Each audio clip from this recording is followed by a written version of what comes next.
Ordenando. En un momento dije que no tenía pizarra y hablamos de que el volumen de aire corriente BAC, y entre paréntesis le puse B sub T. En muchos libros figura esta así, se llama el volumen de aire corriente. Entonces B sub T, este T viene del inglés,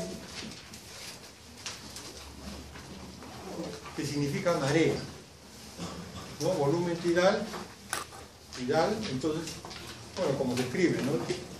Entonces, porque como el volumen de aire corriente sube y baja, sube y baja, sube y baja, el tidal, la marea asemeja a eso. Entonces, en muchos libros se encuentran este término, volumen tidal, o tidal, que significa volumen de aire corriente. No es volumen total.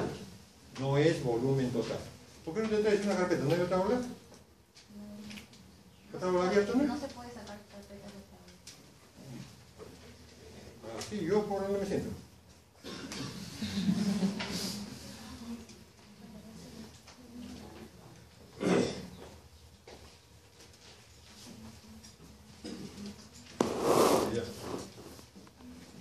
Pero el aula me parece que la de arriba es más grande.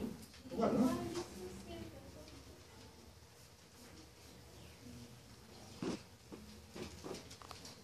Bueno, entonces habíamos quedado de que decíamos que había 300 millones de alvéolos, ¿no? Estos 300 millones de alvéolos, entonces imagínense que esta aula es un alvéolo, y 300 millones de alvéolos cuesta ahí 300 millones de aulas, ¿no? Y cada alvéolo intercambia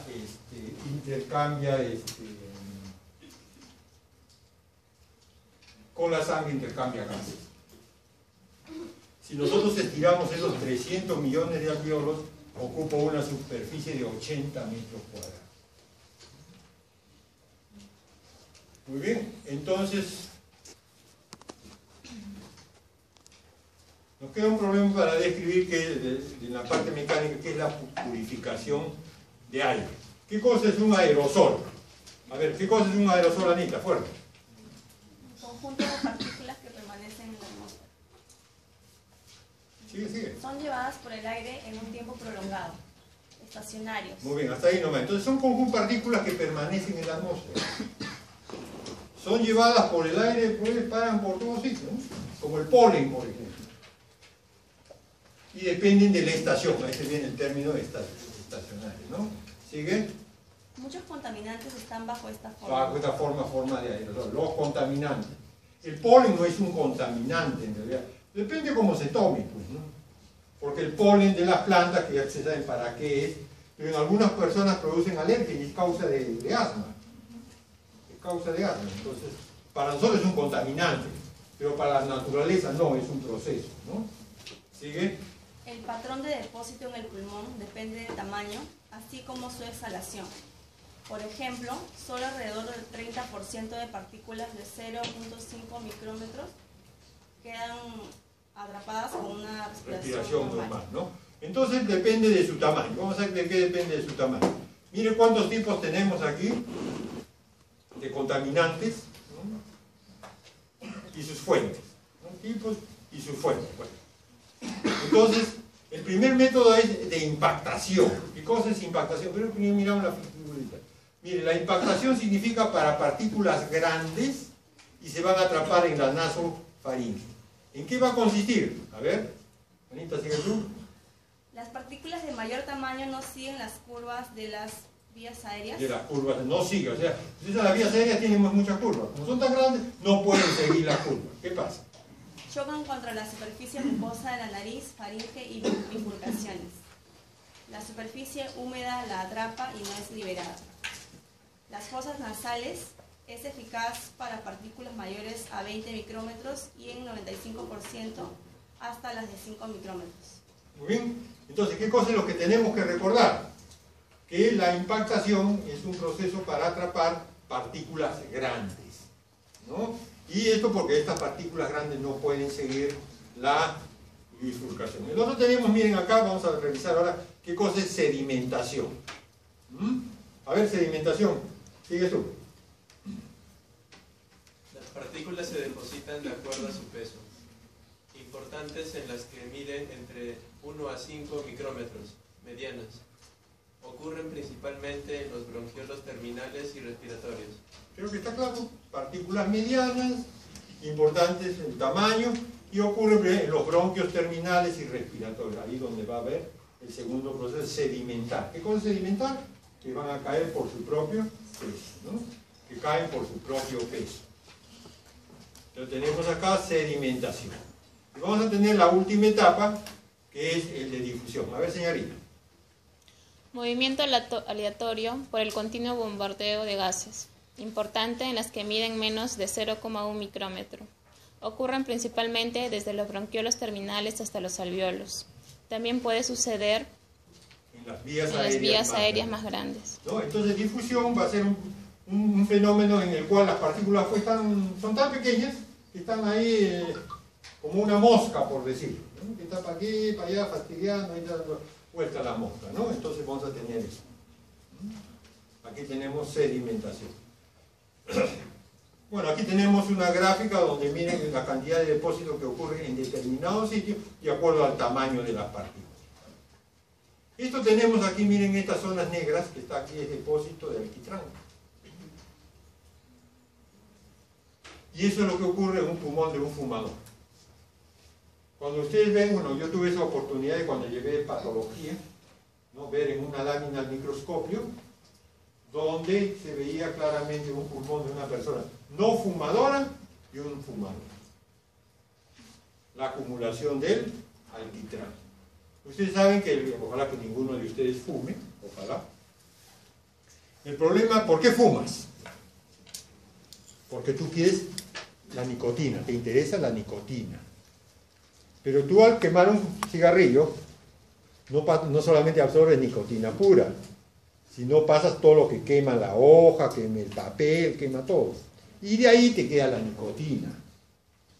Entonces, todo eso, el resto es lo que se va acumulando, ¿no?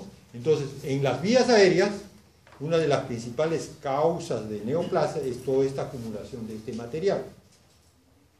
Posteriormente, ahora pues, existe una tendencia mundial a que no se fume, porque no solamente, niña, ya te veo, mira que esta niña está mal sentada. Amablemente vas a decir, doctor, que se siente ella y yo me voy. Tú mismo lo vas a pedir, ¿no?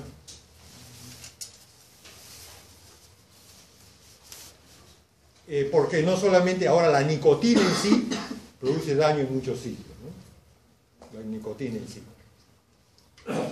Entonces, la purificación del aire va a empezar, pues miren por ustedes, en la parte de las vías aéreas. Primero tenemos los vellos nasales y la turbulencia nasal. ¿Para qué tenemos estos vellitos que tenemos todos en la nariz? ¿No? Para las partículas tan que puede ser una mosca, ¿no? Una mosca, no, pero un mosquito, un pequeño insecto, puede tratar con él. Inspiras y de repente tú aspiras eso. Entonces, la partícula muy grande, como un pequeño mosquito, un insecto, es atrapado en las vías aéreas, ¿no? Después tenemos el moco, que como dijimos hace un momento, atrapa y después el moco lo expulsamos. ¿Quién de nosotros no bota moco? En la mañana generalmente expectoramos, sin estar resfriados, sin estar nada, sino que es en la noche, se va acumulando todo y después lo botamos.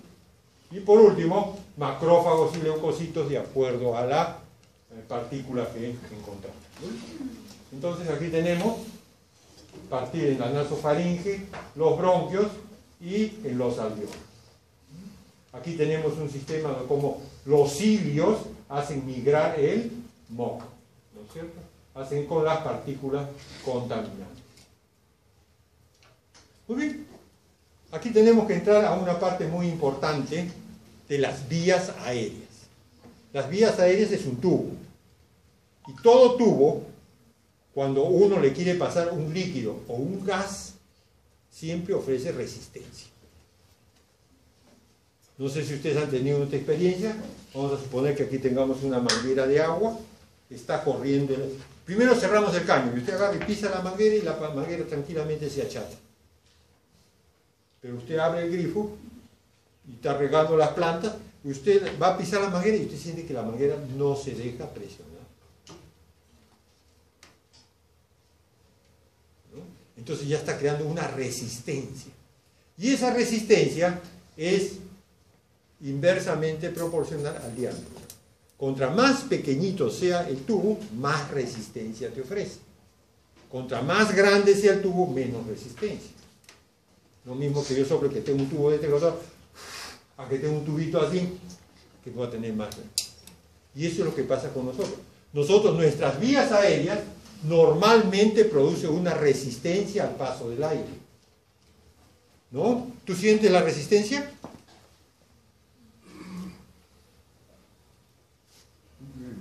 ¿No? Sí, pues es fastidioso ese aire, como no me dejan tranquilo. ¿Tú sientes resistencia o no? Piensa. ¿Tú? No sientes, no sientes. ¿Tú qué dices? ¿Tú sientes resistencia? No sé si alguien de ustedes hay bancas. Niña, hay dos bancas libres. Es que al final no escucho bien. ¿Cómo? Al final no escucho bien. Ah, pues que tu banca ponte adelante. Ah, nomás, ya, hazlo. Mientras yo estoy hablando por acá, hazlo. ¿O no quieres? Bueno, si no quieres, ya. Si alguien de ustedes sufre de asma, se va a dar cuenta que cuando tiene el proceso asmático es fastidioso de respirar. ¿Por qué? Porque ahí uno se da cuenta de la resistencia. Ahora nadie lo siente, lo mismo la gravedad.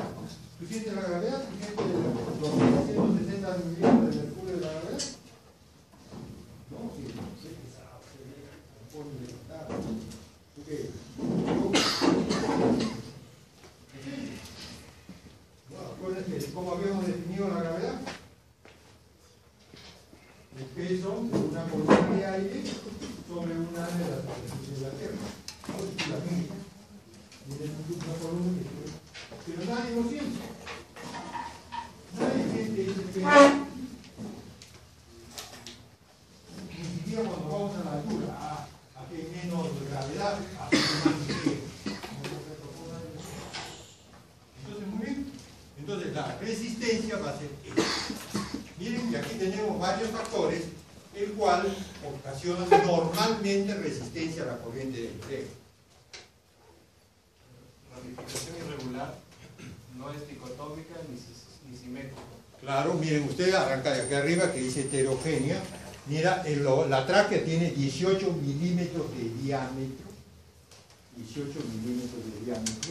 Y termina en los bronquiolos terminales, mire que tiene 0,7. O sea, está yendo de un tubo grueso a un tubo delgado. Sigue. Luz no es necesariamente circular. Muy bien, entonces la ramificación irregular se refiere a que no es dicotómico, no siempre se divide en dos, sino que se divide en tres igual. Y no todas las divisiones son igualitas. Por eso que dice, y no, ni simétrica. La luz no necesariamente redondita, sino de repente puede ser media ovalada. ¿Sigue? Cambio de diámetro rápido o lento. Muy bien, cambio. O sea que el diámetro del tubo puede ser, no ni siquiera va adelgazándose así paulatinamente, no, sino de repente place. Y esto normalmente por acción del sistema nervioso vegetativo o por la acción de químicos. Si te mueres, ponte por ahí. Si ahí estás mal, No, estoy aquí. ¿no? Químicos. Hay que dar facilidades, pues, ¿no? Porque tiene interés, hay que darle facilidades, pues, ¿no? Si alguien no tiene interés, entonces ¿por qué va a venir a calentar asiento? ¿Qué dices? ¿No es cierto? Para eso mejor que caliente el piso allá afuera. Y además, como todos los tejidos del organismo, es un tubo flexible. Un tubo flexible es, a ver señorita. Distensible, extensible, comprensible. Todo tejido es así. Tú lo distiendes, lo puedes expandir o lo puedes comprimir. Entonces, todo eso sufre todo eso origina una resistencia normal al paso de él. Esto lo vamos a revisar el otro semestre, cuando además de lo que ya ocurre todo esto. Congestión, taponamiento, infiltración, fibrosis. Entonces, esa resistencia que tú no lo sientes, que nadie lo siente en este momento. Cuando ocurre esto, sí se siente. El caso es el asma. Tienen que hacer esfuerzo para respirar. ¿Ya? Esto lo vamos a revisar el otro año. Aquí te dije, generalmente lo normal debería haber un flujo laminar y el problema es cuando aparece un flujo turbulento. ¿No? El flujo turbulento. ¿Qué cosa es la inspiración? ¿Qué dice el caballero? ¿Qué cosa es inspiración?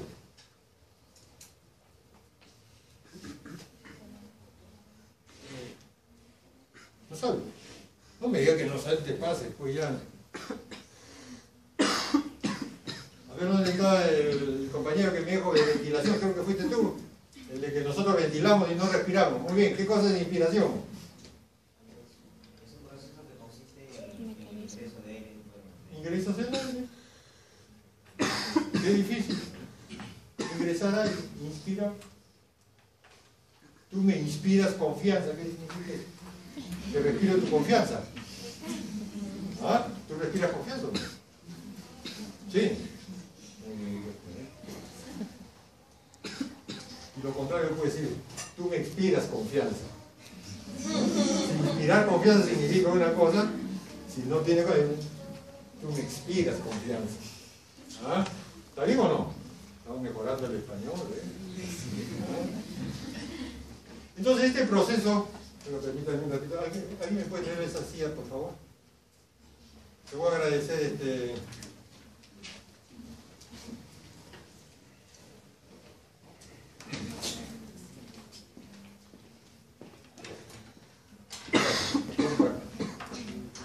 Gracias.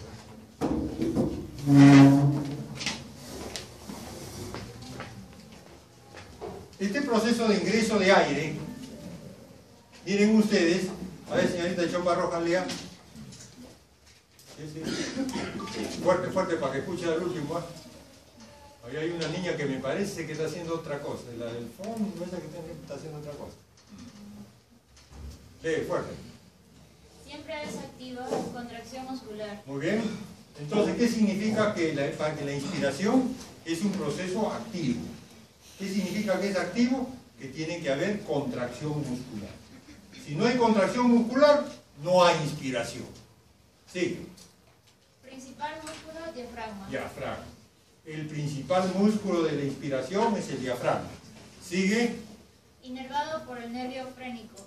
Raíces anteriores del tercer al quinto cervical.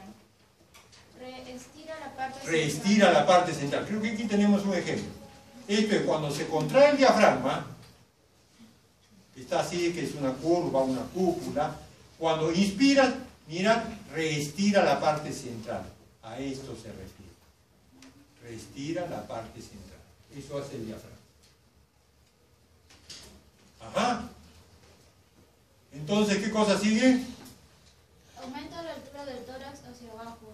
10 centímetros en inspiración máxima. Ahí está, entonces vemos en el esquema, ¿no? Aumenta.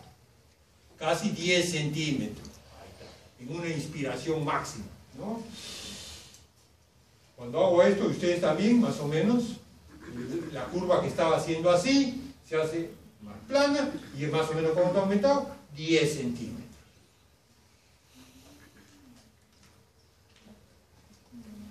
¿Sigue? Eleva las costillas inferiores, aumenta la circunferencia del tórax. Ahí está, vamos a ver, ahí está. Eleva, aumenta el diámetro inferior. Estoy explicando que lo figure bien claro. El músculo, no, espera, ese. Aumenta el diámetro. ¿Qué otro músculo es inspiratorio? Intercostales externos. Muy bien, cambiamos de intercostales externos. A ver esta señorita.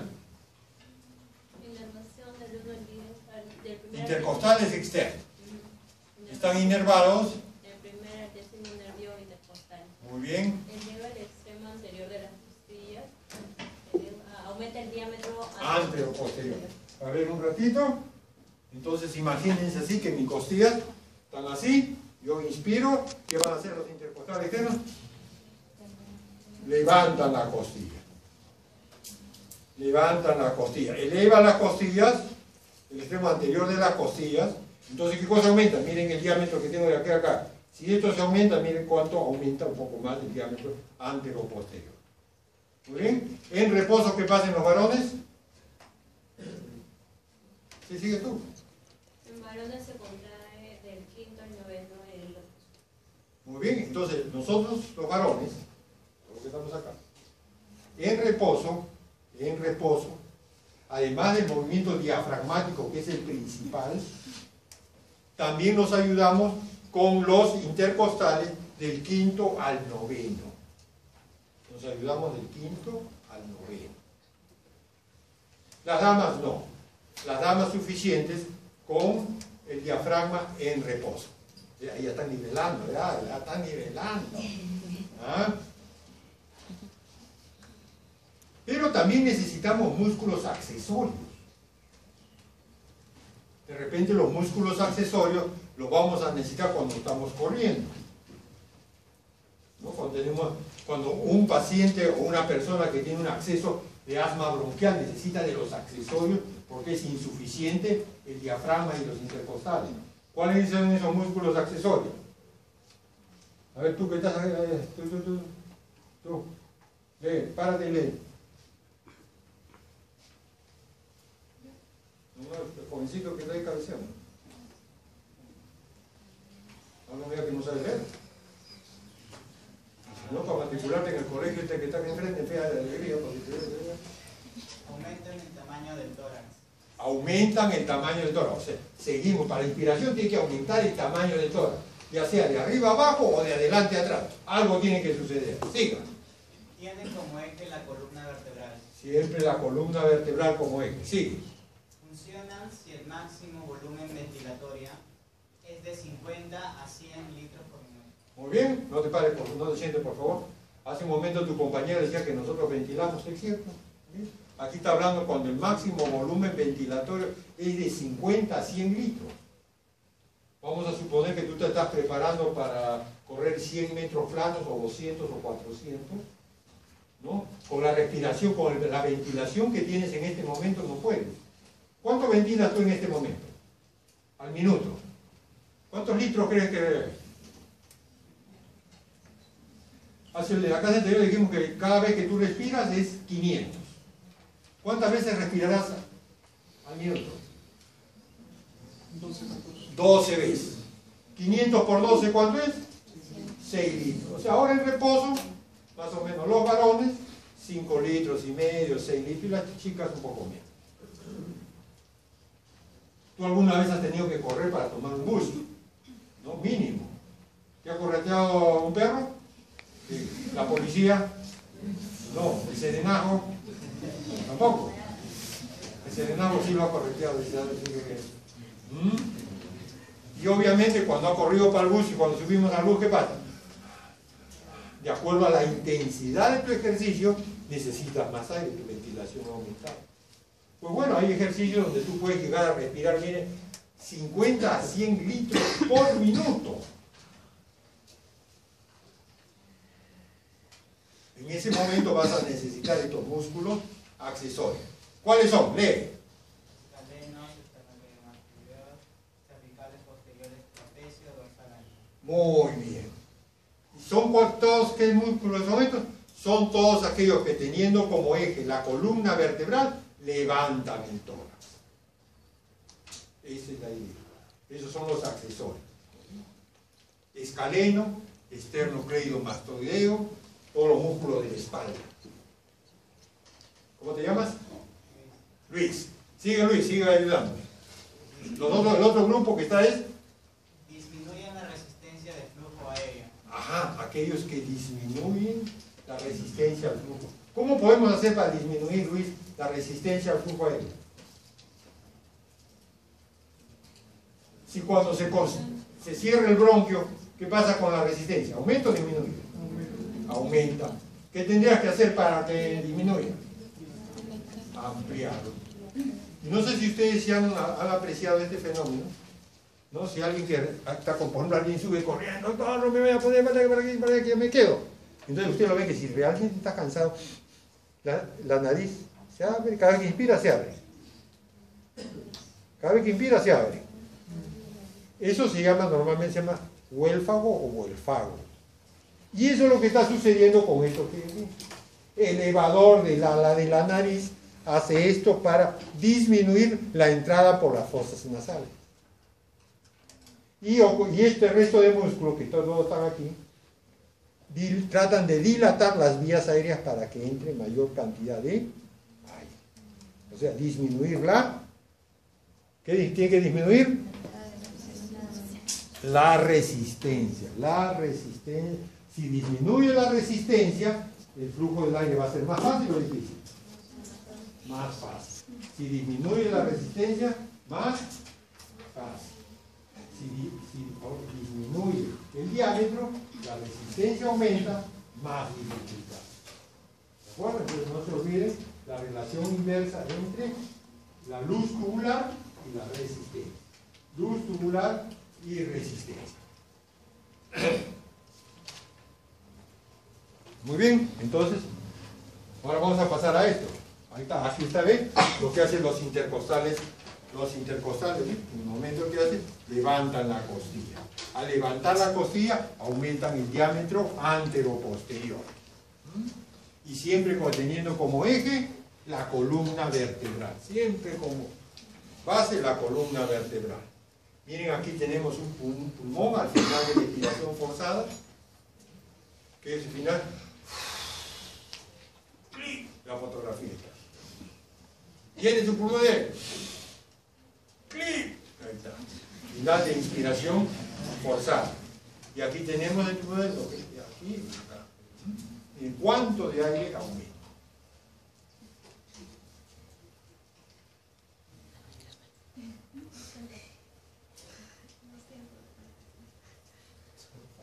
Te salvaste porque encontró un asiento, ¿sí? Ya, muy bien. Lee. Respiración pasiva. Los tejidos en Al primero te quiero inspirar. ese movimiento de... ¿Tú expiras o no expiras? No, ella no expira. Pero cuando te pregunto, tú nada, mira, no estoy calificando. Han venido a aprender. Entonces, ¿qué cosa es expirar? Salida de aire, botar el aire. Es expirar. Tan simple. Y es así, pues. Expirar es botar aire. ¿Qué es expirar? O sea, para botar aire, ¿cuántas formas puede haber? Activa. O sea, el aire que tú has ingresado puede ser botarlo pasivamente, o sea, sin esfuerzo, o hay que hacerlo con esfuerzo. ¿De acuerdo? Muy bien. ¿De qué cosa es pasivo? Los tejidos elásticos recobran su posición y liberan energía almacenada. Todos nosotros hemos inflado un globo. ¿Sí? Hemos inflado un globo. Para desinflarlo, para inflarlo, hay que hacer esfuerzo de los cachetes, o si tienes un inflador, hay que hacer esfuerzo al inflador, lo que sea. Y para desinflarlo, ¿qué cosa haces? ¿Lo sueltes solitos encima? Eso es más o menos lo que sucede. Entonces, fuerte. Leo nuevamente fuerte. Los tejidos elásticos recobran su posición y liberan energía almacenada. Ajá. Activa. Cuando la frecuencia es alta o hay obstrucción de las vías aéreas. Ajá. Entonces, cuando yo respiro 50 a 100 litros por minuto, 50 a 100 litros por minuto, entonces tengo que usar estos músculos. Ya tiene que ser activa, no puede ser solamente los músculos activos, ¿no? O tengo un proceso obstructivo. A ver, la señorita que está al fondo, ¿qué parte estoy hablando?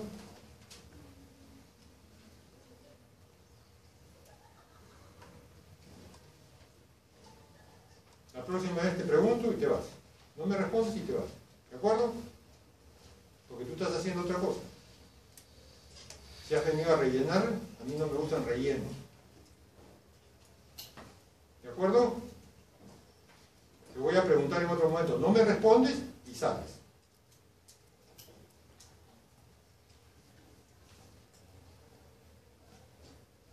Seguimos. Bueno, párate y lee, por favor.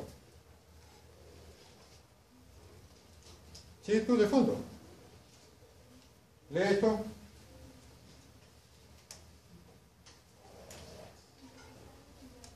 No escucho. No escucho.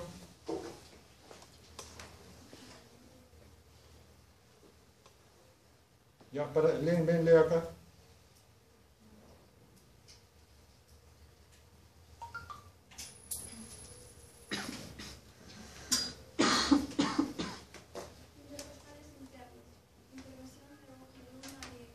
¿Algunos al 10 de qué? ¿De qué? ¿Un al 10 de qué? ¿Un al 10 de qué? Muy bien.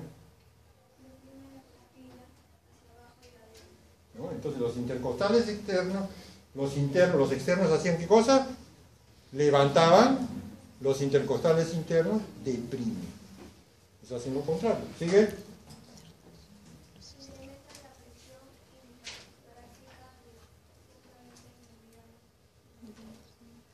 O sea, cuando las costillas bajan, aumenta la presión dentro del tórax, de tal forma que la puede aumentar a 120 milímetros, a veces hasta 300. ¿Tú has pujado? ¿Tú has pujado alguna vez? Nunca. ¿Vas a pujar alguna vez? Nunca. ¿Sabes qué es pujar? Si no pujó, no sabes. Qué bueno, nunca pujó. Bueno, por lo menos leen cosas.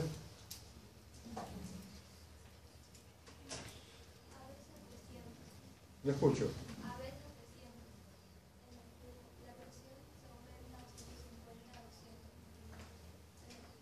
Bueno, como ella no sabe qué cosa es pujar, preguntaremos a otra persona. ¿Tú has pujado alguna vez? Claro. ¿No es cierto? Entonces, cuando uno puja, mire, la presión, los intercostales participan y hace que la presión aumente de 150 a 200 milímetros de mercurio.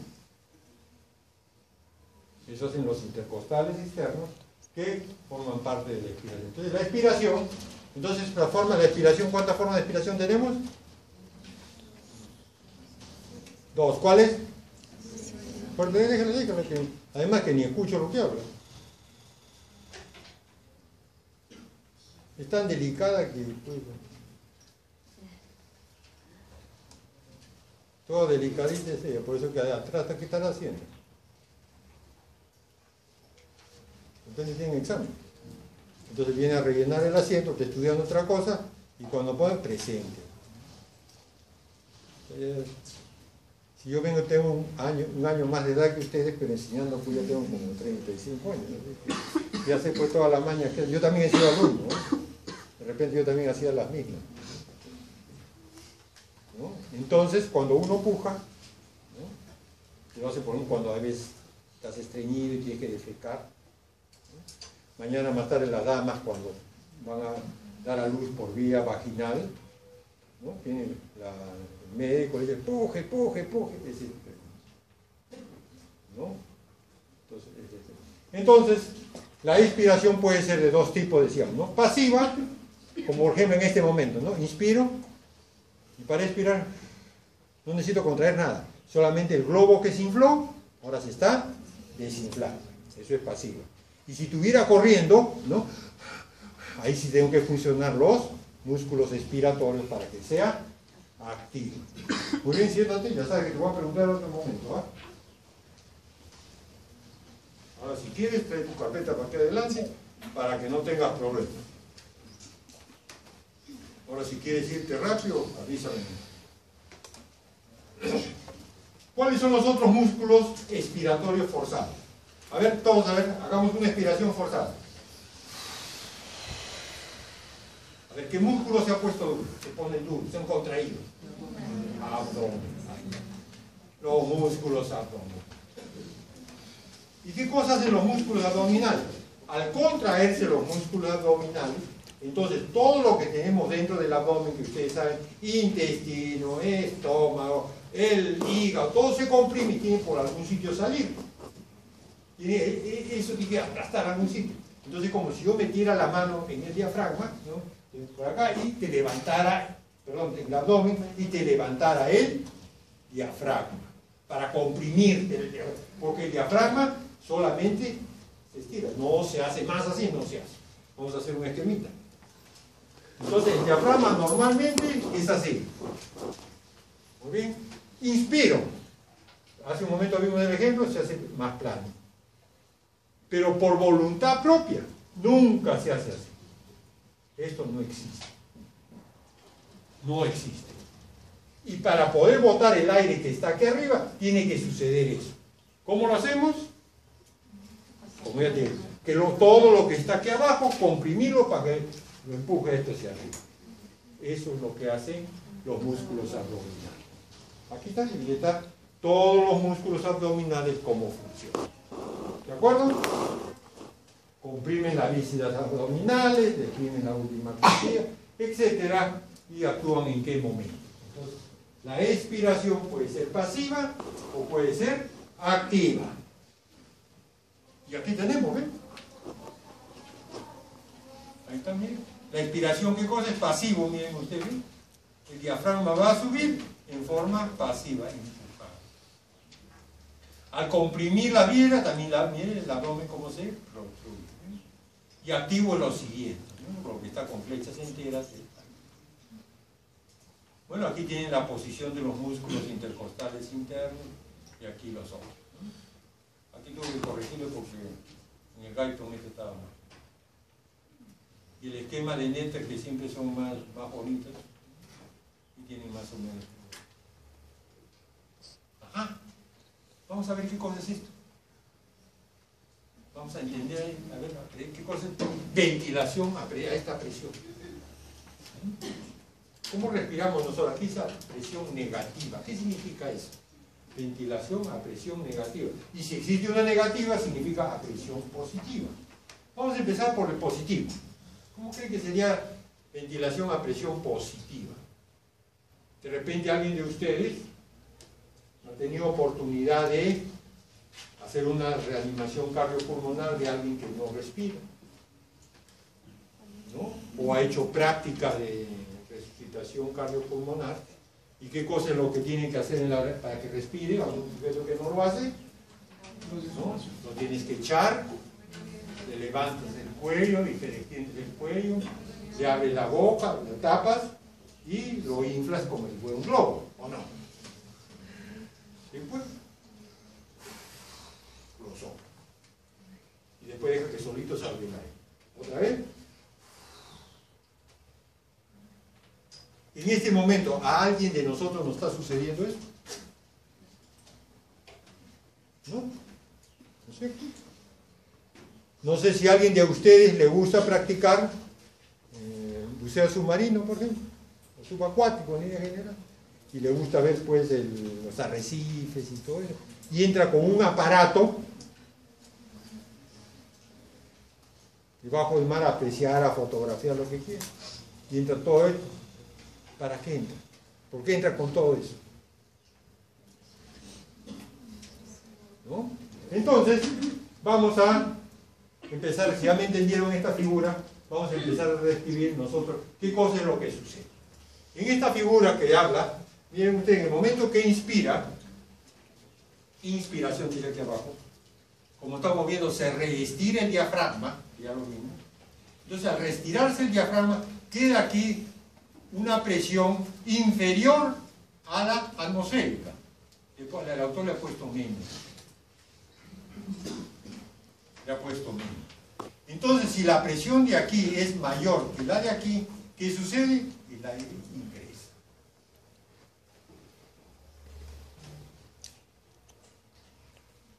¿Qué sucede cuando el diafragma ya deja de comprimirse, vuelve a su posición normal? La posición de esto, la presión de acá es más que la de afuera. Entonces, si aquí es más presión, el aire sale. ¿Eso está sucediendo en este momento? Sí. ¿Cómo se llama? A ver tú, ¿cómo se llama esto que estamos describiendo? ¿Sí, tú? Expiración. ¿Sí? Ventilación de presión negativa. Ventilación a presión negativa.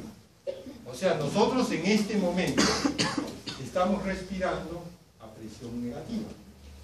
Vuelvo a repetir, en el momento que nuestro diafragma se contrae, se pone más horizontal. Crea una presión inferior, un poco menor que la que está afuera. Como el aire se mueve por gradientes de presión, entonces el aire va del sitio de mayor presión al de menor presión. Entonces el aire entra. Cuando el aire, con el diafragma, pierde, nuevamente se vuelve cóncavo o convexo, depende del lado donde se lo mire. Presiona de esta forma, aumenta la presión y entonces el aire sale. ¿Qué diferente es a este caso? Ahí está lo que dijimos hace un momento. Usted lo hace con boca a boca o lo hace con este aparato. ¿Qué cosa lo está haciendo el juguete? Lo estás inflando. De repente alguno de ustedes va a ser anestesista y va a usar este aparato. La anestesia, ¿para qué usamos anestesia? A ver, ¿tú para qué usas anestesia? Sí. ¿Para qué? Claro, para no sentir dolor.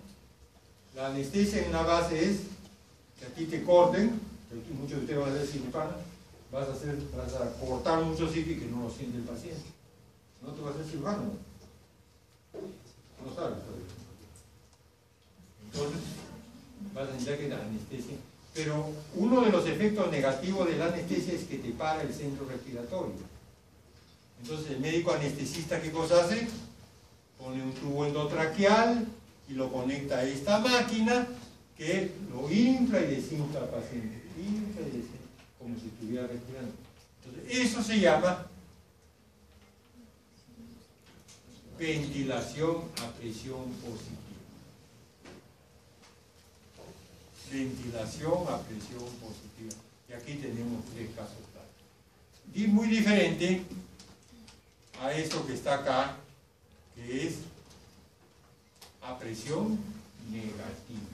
A presión negativa. ¿Ok? Espero que esté claro. Ajá, ¿qué cosa es esto? Esto es algo de lo siguiente. Vamos mirando acá, vamos empezando por el esquema. Estamos mirando solamente resortes, ¿no? 2 resortes. Aquí tenemos un resorte de un grosor de un alambre como este, por ejemplo. Y tengo otro resorte de un alambre como este. Resorte. Uno de ellos, este de acá, ato uno de esos extremos a esa pared. Y este otro resorte lo ato a un extremo al otro. Entonces, ¿qué voy a hacer? Agarro el otro extremo, lo jalo este y los junto. Entonces, cada resorte tira para su lado, pero va a haber un punto donde hay un equilibrio, ¿no? Ese punto de equilibrio vamos a suponer que sea aquí, ¿no? De repente este es más débil, este más fuerte y este más débil. Entonces, el resorte más fuerte lo va a jalar para este lado. ¿No? Entonces, a ese van. ¿En qué punto están en equilibrio estos 2 resortes? A ver, vamos a ver, acá. Acá. Donde miren, este resorte ha tenido que estirarse un montón y este poquito, este otro un poquito, y ahí están en equilibrio. 2 resortes. Aquí dice D, C, ¿cuál es la posición C? Si nosotros tenemos un espirograma, que es este que está acá, ¿cuál es la posición C? La posición C viene a ser final de expiración normal. ¿En qué momento es final de expiración normal? ¿Me miran por favor? Inspiramos. Ahí. En el momento que yo inspiro y después expiro, hay como un descansito. A ver, miren, pónganse a respirar un ratito. Miren.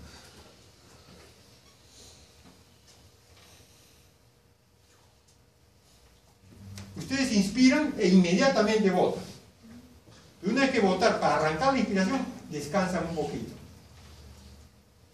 Háganlo otra vez y piensen, ¿no?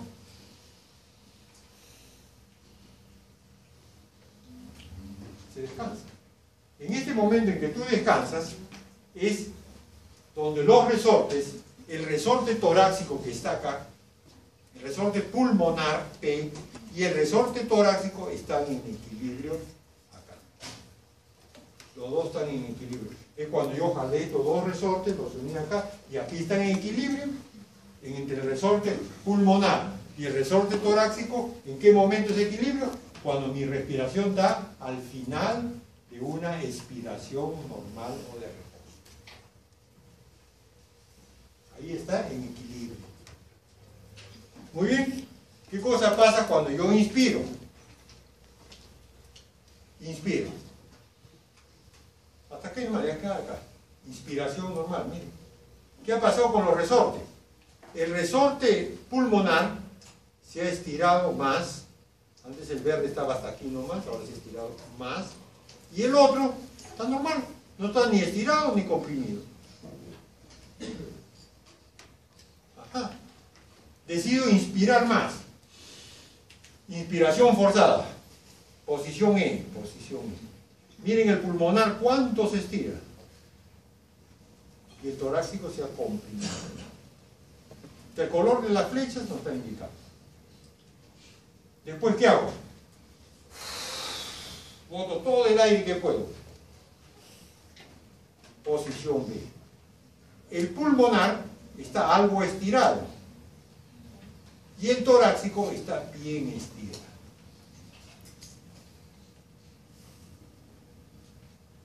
¿Cuál es la conclusión de todo esto? El pulmonar, representado por las flechas verdes, siempre está estirado en cualquiera sea su posición. El torácico puede estar normal, algo estirado, muy estirado o comprimido. Mirar las flechas rojas en el ciclo respiratorio.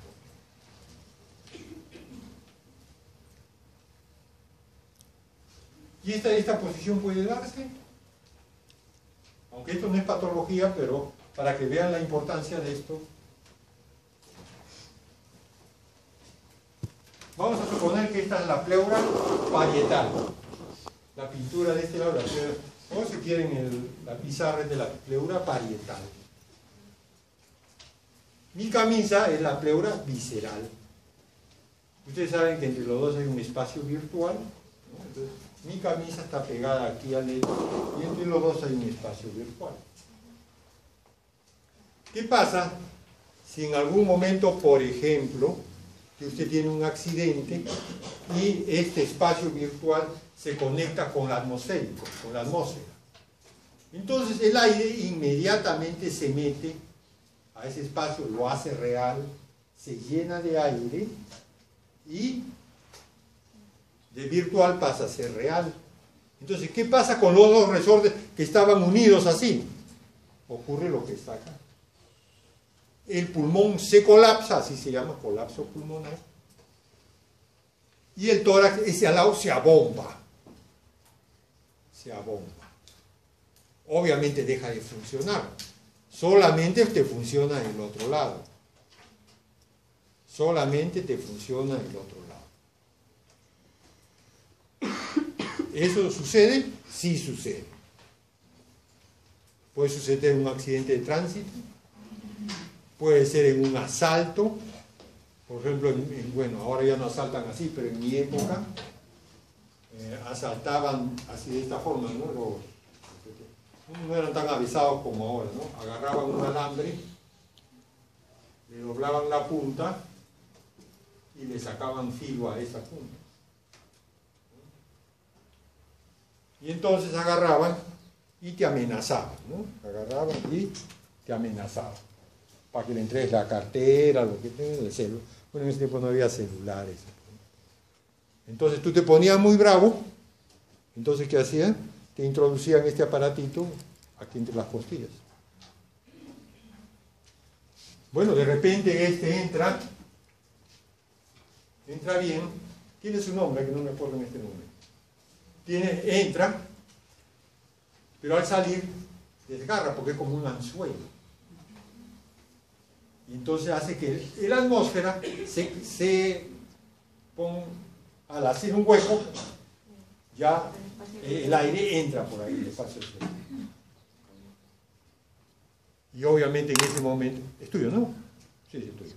En ese el pulmón se colapsa y el tórax se expande. Tal es así que en el examen clínico de un estomago usted lo sienta y le mira, primeramente el pulmón que está funcionando se mueve. Y el otro lado está bombado completamente. Eso indica que la lesión está al otro lado. Y se ha producido un neumotórax. Bueno, eso lo vamos a ver el otro año, ¿no? Cuando hacemos estos problemas de neumotórax. Pero lo que recuerdo de este esquema, y que también lo vamos a revisar el otro año, es este fenómeno de los resortes. Los dos resortes actúan así. Miren, tal es así, miren, y aquí tenemos, miren, si nosotros separamos, el resorte torácico camina así. Y el resorte pulmonar camina así. Cada uno separado, si es que tuvieran sueldo. Es como de repente cuando ustedes todavía no están enamorados, pues no, todavía están ahí, ¿no? Pero una vez que van de la manito, miren el pulmón más pared torácica ya van de la mano. Está en la línea roja y está representando en qué momento. Aquí estaba al final de una expiración forzada, final de una inspiración forzada, y de acuerdo, y habla de presiones, bueno, otra cosa ya que es más detallado. Lo importante, esta cantidad también. Qué barbaridad, ¿estás en la aula de clase o estás en tu cama? Cuando dijo enamorado, se puso a pensar en enamorado y listo. ¿No? Que no te ha mandado ahí tu mensaje, no estás preocupado. ¿No? Estás preocupado. ¿Lo que tal? ¿Cómo te llamas? Liz. Lía. ¿Es Lía? Mira, supongamos que tú estás aquí, caminando por acá, y tu enamorado en este momento estará acá, supongamos caminando solo. Supongamos, no sabemos qué está haciendo. Bueno, Lía, cuando estás con él, entonces caminas de la mano, entonces estás ahí caminando. ¿No? Pulmón más pared torácica. ¿De acuerdo? Entonces van a caminar los dos juntos de acuerdo al estadio y la curva se va a desplazar de acuerdo al estadio respiratorio en que. Para entender mejor fisiología de la respiración y el examen también que yo pongo, siempre les recomiendo esto, ¿no? Siempre dibújense un espirograma. Sepan dónde están acá, acá, acá. Porque yo pregunto, por ejemplo, ¿no? Al final de una expiración normal, ¿qué está sucediendo? Por ejemplo, yo, ¿no? Pregunto, ¿qué está pasando con el diafragma? ¿Qué está pasando con el intercostal? ¿Cómo está la composición del aire en los alvéolos? Etcétera. Porque todo tenemos que tenerlo relacionado con el espirograma. Todo, inclusive cuando estudien siempre en base al espirograma.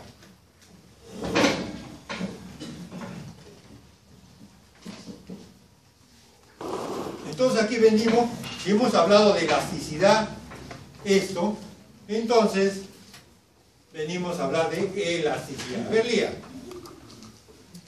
Propiedad de la materia, por virtud de la cual recobra casi completamente su forma primitiva, tan pronto cesa la acción de las fuerzas que lo deforman. Un resorte semeja a la elasticidad pulmonar y torácica. Está bien claro lo que hemos hablado, ¿no? Pues vuelve a repetir esto aquí arriba. Propiedad de la materia, por virtud de la cual recobra casi completamente su forma primitiva, tan pronto cesa la acción de la fuerza que lo deforma. Claro. Yo tengo un elástico, un jevecito, lo estiro, suelto otra vez a su posición. Inflo un globo, lo suelto, vuelve a su posición. ¿No? Está meditando. ¿No? ¿Tú inflas globos o no? ¿Has inflado globos o no? Sí, has inflado globos. ¿A la boca? Muy bien. Entonces, ahora te voy a preguntar, porque va a ser útil eso, ¿ah? Te voy a preguntar a ti. Aquí viene una ley que explica todo esto, que viene la ley de Hooke. A ver, lee la ley de Hooke. La ley de Hooke. Cuando a un resorte es sometido a una unidad de fuerza, se estirará una unidad de longitud. Y cuando lo es a 2 unidades, se estirará a 2 unidades de longitud. Y así sucesivamente hasta que se alcance o se exceda el límite. Aquí tenemos, ahí también, la ley de Hooke. Usted le estira uno, tirándose, estirando, hasta que llega un momento en que lo quieres estirar tanto que lo revienta. Mira, con 1, 2 pesas, 3 pesas, 4 pesas, pero con 5 pesas se revienta. Y aquí está cuando no tiene pesas. Es lo que dice.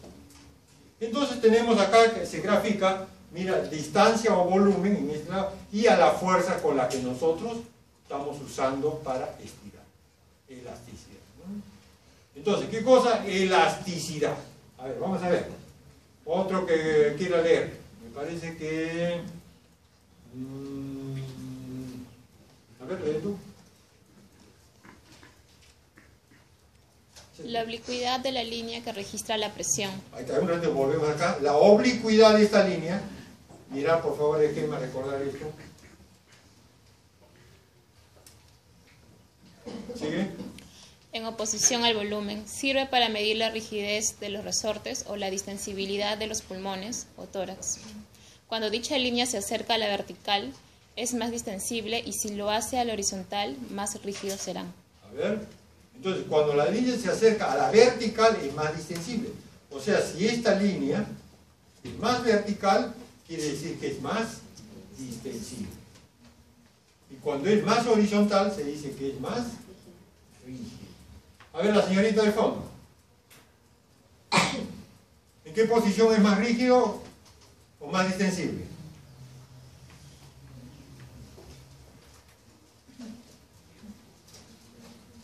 Muy bien.